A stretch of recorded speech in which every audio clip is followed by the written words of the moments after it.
आज मैं आपसे कोई खबर बताने नहीं आया हूं। आज मैं आपसे एक सच्चाई बांटने आया हूं। एक ऐसी सच्चाई जिसे शायद आपने देखा तो होगा लेकिन महसूस करना छोड़ दिया है। क्योंकि जब किसी देश की आत्मा पर हमला होता है तो वो खून नहीं बहता, भरोसा बहता है। और आज वही भरोसा आदमी के अंदर के इंसान से भरोसा टप टप करके गिर रहा है। एक दर्दनाक घटना के बाद जब जख्मों पर मरहम लगाना चाहिए था, तब टेलीविजन के कैमरे खंजर बनकर चल पड़े। कश्मीरियों के गम को टीआरपी की रोटी में बेल दिया गया। जो जमीन रो रही थी उस पर न्यूज एंकर चिल्ला रहे हैं, हिंदू बनाम मुसलमान, हिंदू बनाम मुसलमान, कौन है जिम्मेदार। जिन्हें पत्रकार कहा जाता है वो अब सवाल नहीं पूछते, वो अब स्क्रिप्ट पढ़ते हैं।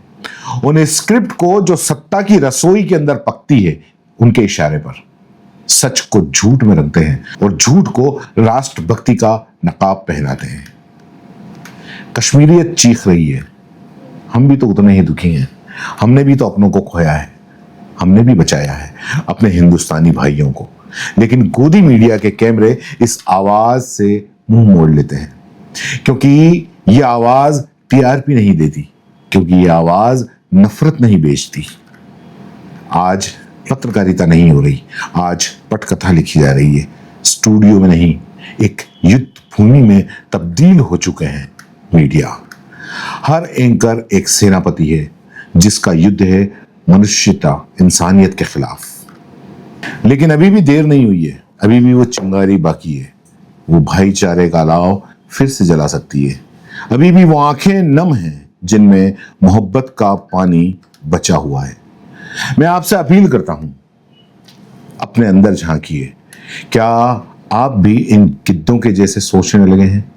क्या आपके अंदर का इंसान भी अब सिर्फ धर्म के अंदर बढ़ गया है, या अब भी उसके कहीं कोई कोना ऐसा है जहां इंसान पहले मजहब बाद में?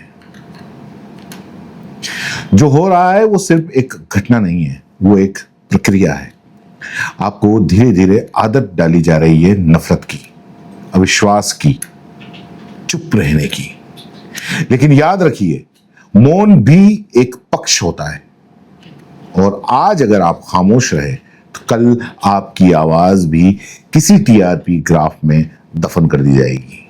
बचाइए संविधान को, बचाइए लोकतंत्र को, बचाइए आदमी में आदमी के विश्वास को, क्योंकि अगर ये टूट गया तो देश नहीं बचेगा।